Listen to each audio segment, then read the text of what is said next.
நல்லா இருக்கீங்களா? நாங்கள் நல்லா இருக்கிறோம். இன்னைக்கு நம்ம வீடியோவில் என்ன பண்ண போகிறோம்னா இதை வச்சு தாங்க பண்ண போகிறோம். இது என்னென்னு பாருங்கள், புளிச்சக்கீரை சிக்கன் ரெண்டையும் வச்சு ஒரு கிரேவி பண்ண போகிறோங்க. வாங்க வீடியோக்குள்ளே போகலாம்.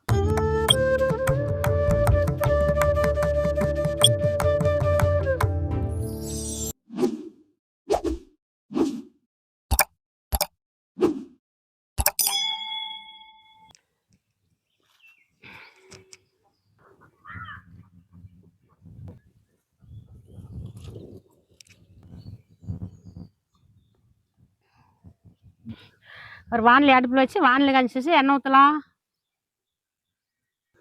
எண்ணெய் காய்ஞ்சது, கீரை போட்டுக்கலாம்.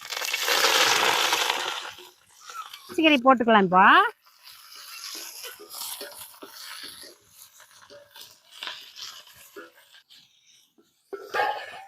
பாருங்க, கீரை நல்லா வணங்கிச்சு. ஒரு தட்டு வச்சு மூடி வச்சிடலாம். அடுப்பு கொஞ்சம் மெதுவாக அறியட்டும். கீரை வந்து போச்சான்னு பார்க்கலாம். லைட்டாக தண்ணி விட்டுருக்குதுங்க கீரை. இந்த கீரை வந்து கொஞ்சம் வேகலை. ஒவ்வொரு கீரை நல்லா கொலன்னு வெந்து போயிடும். இந்த கீரை கொஞ்சம் வேகாமல் இருக்குது. கீரையை பொறுத்து நறு இருக்கும், ஒரு கீரை கொலன்னு இருக்கும். இதை இப்போ எடுத்து கீழே வச்சிடலாம். கொஞ்ச நேரம் இருந்து அரைச்சிட்டு வந்து போட்டுக்கலாம். இப்போ நான் கீழே இறக்கி வைக்கிறேன். எண்ணெய் ஊற்றிக்கலாம். சட்டி காஞ்சி போச்சு. 2 பட்டை, 2 கிராம்பு, கொஞ்சம் சீரகம் போட்டுக்கலாம். வெங்காயம், வரமிளகாய், பச்சை மிளகாய், கருவேப்பிலை தழை, வரமிளகாயை போட்டுக்கலாம். பச்சை மிளகாய், கருவேப்பிலை தழை, வெங்காயம் போட்டுக்கலாம்.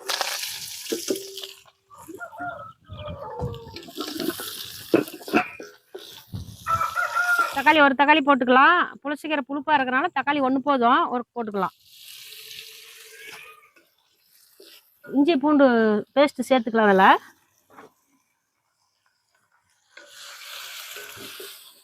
இப்போ பார்த்தீங்கன்னா இப்படியே நல்லா கொஞ்ச நேரம் வணங்க விட்டோம். இஞ்சி எல்லாமே பச்சை வாசம் போக வரைக்கும் வணங்கணும். மஞ்சத்தூள், மிளகாத்தூள், கரம் மசாலா, மல்லித்தூள் இது எல்லாம் கொட்டிக்கலாம்.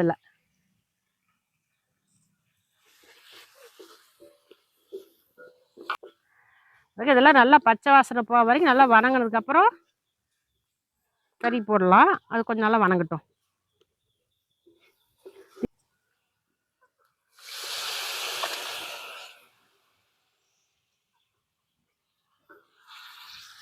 பாருங்க, கொட்டியாச்சு.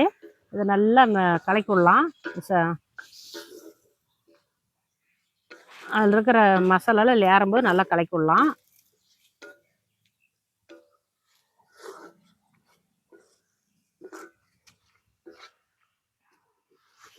நல்லா கலங்கிச்சிங்களா?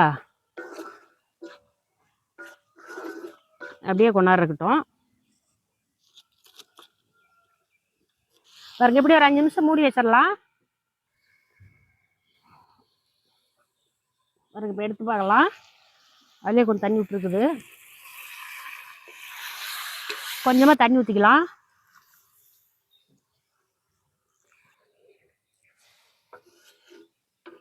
பாருங்க, அப்படியே ஒரு கலர் கறி விட்டு மூடலாம்.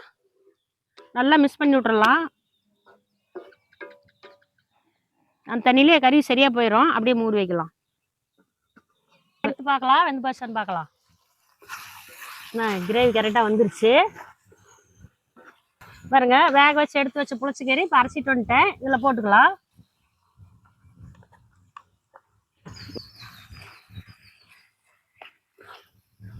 போட்டு நல்லா மிக்ஸ் பண்ணி விட்டுக்கலாம். ஒரு 5 நிமிஷம் அப்படியே மூடி வச்சிருக்கலாம். தரலையே இருக்கட்டும். வெந்துருச்சா இல்லையான்னு பார்க்கலாங்க.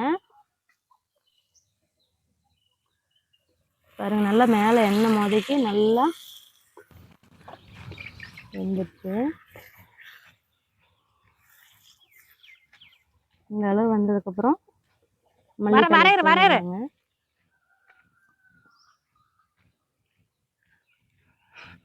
வாங்கம்மா.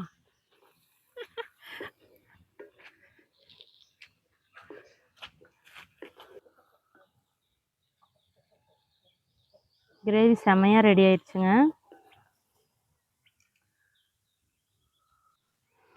இப்போ இறக்கி வச்சிடலாம்.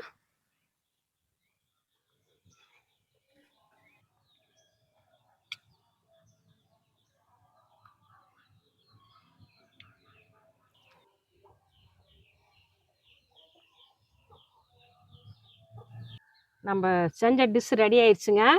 இப்போ சாப்பிட்டு பார்க்கலாம் எப்படி இருக்குதுன்னு. பாருங்க, கறி அப்படியே அருமையாக பூவாட்டம் வெந்து போச்சுங்க. நல்லா இருக்குது பாருங்க, எவ்வளோ நல்லா இருக்குதுன்னு.